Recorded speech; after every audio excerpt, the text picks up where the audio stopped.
IIT జేఈలో మంచి rank రానటువంటి విద్యార్థులకు బెస్ట్ ఆప్షన్ సిఏసీఎంఏ కోర్సులు అడ్మిషన్స్ జరుగుతున్నవి. నమస్తే రవి గారు. నమస్తే జయ. రమ్మ గారు, చందమామ కథ ఒకటి చెప్తారా? కాంబోజ్ దేశానికి విక్రమసేనుడు అని ఒక రాజుగారు ఉండేవాడు. ఎన్న మంత్రులు, సలహాదారులు వాళ్ళందరూ కూడా రాజుని ప్రైజ్ చేయటం అనే ఒక ప్రాక్టీస్లో ఉండేవాళ్ళు. మీరు ఇంద్రుడు చంద్రుడు మీ పాలనలో అలా ఉంది ఇలా ఉంది ఆహా ఓహోహో అనేవాళ్ళు. ఎంతసేపు ఆహా ఓహో వింటుంటే వీళ్ళు దొంగ మాటలు చెప్తున్నారేమో అనిపించేది ఆయనకి. నమ్మేవాడు కాదు.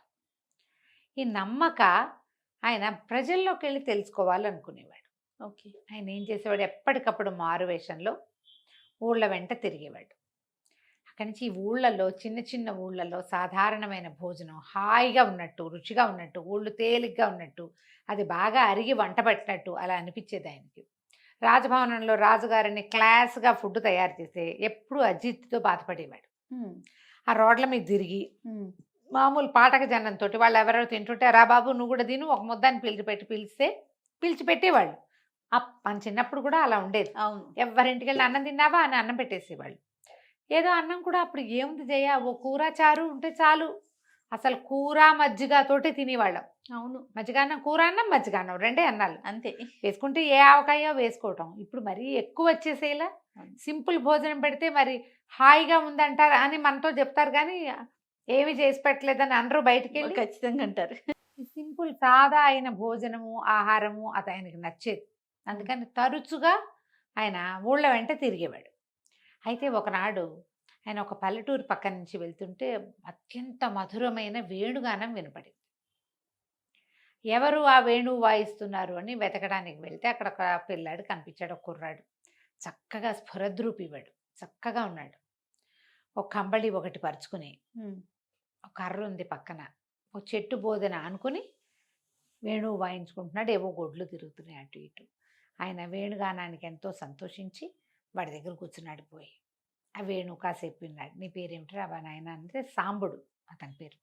సాంబా అని ఎంతో ప్రేమగా మాట్లాడాడు. తరచూ ఆ సాంబుడిని కలిసేవాడు. వాడి పద్ధతి తీరు, చిన్న కుటుంబము ఈయనకు నచ్చేది. ఎలాగైనా వాడిని తనతో ఉంచుకోవాలనిపించేది ఆయనకి.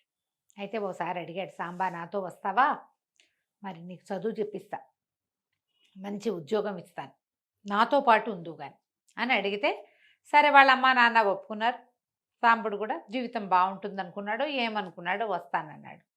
వాళ్ళ ఆ కంబళి భుజాన్ని వేసుకుని ఆ కర్ర వేణువు తెచ్చుకుని రాజుగారితో పాటు వచ్చాడు. రాజుగారు తన దగ్గరే ఉంచుకొని ఈ సాంబుడికి చదవను రాయను నేర్పించాడు, నలుగురిలో ప్రవర్తించడం నేర్పించాడు. పెద్దవాడు అయ్యాక ఇంకా కొంచెం వయసు వచ్చాక అప్పుడు ఒక 17-18 ఏళ్ళ కుర్రాడు, ఓ 25 ఏళ్ళు వచ్చాక ఏం చేశాడు ఆయన, తన ఖజానాకి కాపలాదారుగా అంటే ఏమన్నా ఖజానా నిర్వహణాధికారిగా సాంబుడిని పుంజుకున్నాడు. సాంబుడు కూడా తనకు అప్పచెప్పిన పనిని చాలా శ్రద్ధగా చేసేవాడు. ఉద్యోగం వచ్చాక తన ఊళ్ళో అందరికీ తలా ఒక బహుమానము తీసుకుని అందరినీ వెళ్ళి అందరికీ బహుమతులు ఇచ్చి అందరినీ కలిసి వచ్చాడు. ఊళ్ళో నాకు ఉద్యోగం వచ్చిందని చెప్పి, ఎప్పుడు పట్టణానికి రావద్దు, ఇక్కడ ఉన్న సుఖం అక్కడ ఉండదు. ఓకే. ఉద్యోగం వచ్చింది, రాజుగారు తీసుకెళ్లారు కాబట్టి నేను అక్కడ ఉన్నాను, పట్టణానికి వచ్చేద్దామని అనుకోబోకండి. మన ఊళ్ళో ఉన్న హాయి, సొంత ఊళ్ళో ఉన్న సుఖము హాయి సంతోషము ఇంకెక్కడా ఉండవని వాళ్ళకి చెప్పి వచ్చాడు. కాలం గడిచింది కొంతకాలం. సాంబుడే నిర్వహణాధికారిగానే ఉండేవాడు. మిగిలిన వాళ్ళందరికీ మండేది వీడి బయతుతనము అవి వాళ్ళకి నచ్చేవి కదా. చదువు రాయను వచ్చింది, ఏమైనా పల్లెటూరు వాళ్ళ ధోరణి కొంచెం అమాయకపు ధోరణే ఉంటుంది కదా. కొన్నాళ్ళకి రాజుగారు మరణించారు. రాజుగారు మరణిస్తే ఆయన కుమారుడైన కీర్తిసేనుడు రాజయ్యాడు. ఇవన్నీ కూడా ఏమిటి బ్రాంచెస్, మన డిపార్ట్మెంట్లన్నీ యథాతథంగానే నడిచిపోయేవి.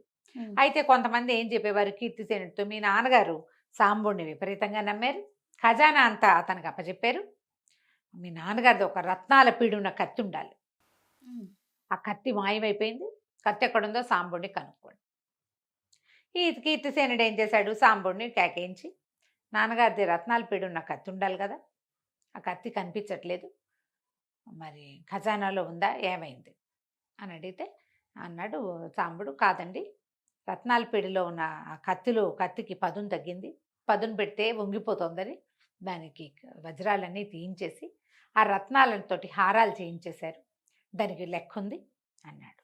అనేసరికల్లా ఈ లోపల గోల్డ్ స్మిత్ ఆస్థానం వాడు ఉంటాడు కదా, ఆస్థానంలో ఉండే బంగారప్ప అని ఆయన్ని పిలిపిస్తే అతను కంసాలి. చెప్పాడు, కంసాలు చెప్పాడు, అవునండి కత్తిలో ఇంచి ఇది నేనే చేశా, ఆ కత్తి కూడా రాగి వెండి కలిపిన కత్తి, దాన్ని కరిగిచ్చేసాం, అందులో ఇంచి ఏం రాలేదు, పిడి మాత్రం పిడిలో ఉన్నవన్నీ తీసి ఇగో ఫలానా రాణిగారికి అది చేయించాం, చిన్న అమ్మాయి గారికి ఇది చేయించాం, మీకు కిరీటంలో పెట్టుకున్న రాయి అందులోదే. ఊరుకున్నారు. అక్కడి నుంచి వెళ్ళు 2-3 రోజులు ఆగాక ఎలాగైనా సరే సాంబుడిని ఏదో రకంగా తీయించాలి. ఆ లెక్కలు ఈ లెక్కలు, ఫలానా ముత్తాత గారి నగలు, అవన్నీ లెక్కలు, వాటన్నిటికీ కాగితాలు ఉన్నాయి. అవన్నీ అప్పచెప్పాడు మళ్ళీ సాంబుడు. ఈ కీర్తిసేనుడు కూడా ఏం గట్టిగా అనబుద్ధి కాల, లెక్కకి సమాధానం వచ్చేస్తోంది అదే కదా. కదా. ఆ సాంబుడు చూస్తే చాలా క్లియర్గా ఉన్నట్టు కనపడుతున్నాడు. మీరు ఇట్లా అంటున్నారు కానీ నాకేం అట్లా అనిపించట్లేదంటే, అలా కాదు ఖజానా మొత్తాన్ని మీరు పరిశీలిస్తానని ఒకసారి వస్తానని చెప్పండి అన్నాడు. సరే ఖజానా పరిశీలనకు వస్తానన్నాడు కీర్తిసేనుడు. సాంబుడు అట్లాగే బాబు రండి అన్నాడు. ఖజానా ఓపెన్ చేస్తే ప్రతి వస్తువు ఎంత కళాత్మకంగా అమర్చబడి ఉందో అక్కడ. కత్తులు బంగారవి వెండివి ఉంటాయి కదా, బహుమతులు వచ్చిన కత్తులు వేటికవే, నగలకి నగలు, వజ్రాభరణాలు వేరు, రత్నాభరణాలు వేరు, ముత్యాల వేరు, పగడాల వేరు, ఒట్టి వజ్రాలు విడివి, అన్నీ వేరువేరుగానే ప్రతి దానికి జాబితా ఉంది. అక్కడి నుంచి జాబితాల ప్రకారం లిస్టు ప్రకారం అన్ని లిస్టు ప్రకారము ఉన్నాయి. ఎంత బాగుందో, ఆయన చాలా ఇంప్రెస్ అయిపోయాడు. ఖజానాని చిన్నప్పుడు అతను 10-12 ఏళ్ల వయసులో 2-3 సార్లు ఖజానాలోకి వచ్చాడు. ఎవరైగా సామాన్ల కొట్టల్లే ఉండేది అది. అలాంటిది ఇప్పుడు అట్లాంటిది ఏ అరక ఆకార ఇంత చక్కగా ఇక రెండో పని లేకుండా ఆ పనే చేసినట్టు ఒంటి చేతి మీద చేసింది అది. నలుగురు కలిసి సర్దితే 4 రకాలుగా ఉంటుంది, అంతేగా. ఒకడే సర్దాడు ఇదంతా. సాంబుడిని ఏమీ అనుభూతి కాల అతను. మా నాన్న ఎందుకు నమ్మాడో ఇప్పుడు తెలుస్తోంది నాకు అనుకున్నాడు. అయితే ఏమైంది, ఈ ఖజానాలో తిరుగుతుంటే ఒక చోట గోడకి ఒక అర లాంటిది ఉంది. వీటన్నిటికీ జాబితాలు ఉన్నాయి, ఈ అరకి జాబితా లేదు. అందులో ఏముంది అని వీళ్ళల్లో ఒకళ్ళకి అనుమానం వచ్చింది. వీడు ఏం దాచాడు అందులో. అక్కడ ఒక అర ఉందంటే అందులో చాలా విలువైన సామాగ్రి నాదే ఉందండి అన్నాడు. ఏమిటి నీదంతా విలువైంది, అవి తీయించాల్సిందే, అందులోనే ఏదో మోసం జరుగుతోందని వీళ్ళంతా కేకలు పెట్టారు. అది ఓపెన్ చేసి చూస్తే అందులో ఒక పాత కంబళి, ఒక కర్ర, ఒక వేణువు ఉన్నాయి. నేను ఇక్కడికి వచ్చేటప్పుడు తెచ్చుకున్న ఆస్తి అదే బాబు. ఏ రోజు ఇక్కడికి వచ్చానో ఈ ఊరు నగరానికి, ఆ రోజు నుంచే నా సుఖం సంతోషం అన్నీ పోయినాయి, నా ఆనందం అంతా పోయింది. రాజుగారి కోరిక మేరకి, ఆయన ఆజ్ఞ మేరకి, ఆయన ఏది చెప్తే అది చేసి, ఏం చేయమంటే అది చేసి, ఎక్కడ ఉండమంటే అక్కడ ఉన్నాను. నా నిజమైన ఆస్తి అదే. మీరు వదిలేస్తే అవి పట్టుకుని వెళ్ళిపోతాను నేను అనేసరికి ఇక ఆయనకి పిచ్చి కోపం వచ్చింది మిగిలిన వాళ్ళ మీద. ఆయన సాంబుడిని కావలించుకున్నాడు రాకుమారుడు. నా తండ్రి నిన్ను ఎందుకు నమ్మాడో నాకు ఇప్పుడు తెలిసింది, నీ ఆస్తిని నువ్వే అటు పెట్టుకొని అర మూసేసాడు. ఆ తర్వాత తండ్రి ఎంత బాగా చూశాడో అంతకు 100 రెట్లు బాగా చూసుకున్నాడు ఆయన సాంబుడిని. అది సంవత్సరానికి ఒకసారి వాళ్ళ ఊరు పంపించేవాడు, ఏడాదికి ఒకసారి ఖజానా నేను స్వయంగా చూసుకుంటా ఈ వారం రోజులు, మీరు వెళ్ళరండి అని పంపించేవాడు. బతికున్నంత కాలం సాంబుడిని తండ్రిని చూసినట్టుగా చూసుకున్నాడట. విలువైన ఆస్తి అంటే ఏంటంటే సుఖ సంతోషాలు ఎక్కడుంటాయో అది. నీకు ఎన్ని వస్తువులు ఉన్నాయి, నువ్వెంత చేసావు, నీ దగ్గర ఎంత డబ్బు ఉంది కాదు, నువ్వు ఎక్కడ హాయిగా నిన్ను నువ్వు మర్చిపోయి ఉండగలుగుతావు, అది నిజమైన ఆస్తి. ఖజానాలో అన్ని కోట్లు ఉంటాయి, వాడికి ఏం సంతోషాన్ని ఇవ్వాల. ఇదంతా నా చేతి, మామూలుగా ఏమనుకుంటారు, ఏదైనా ఒక అకౌంట్స్ మెయింటైన్ చేసే వాళ్ళకు కూడా గొప్పే, ఇదంతా నా చేతి మీదే నడుస్తోంది అని. అతనికి అది లేదు. నువ్వు కాకపోతే ఇంకొకడు నిజానికి అక్కడ, అంతేగా కదా.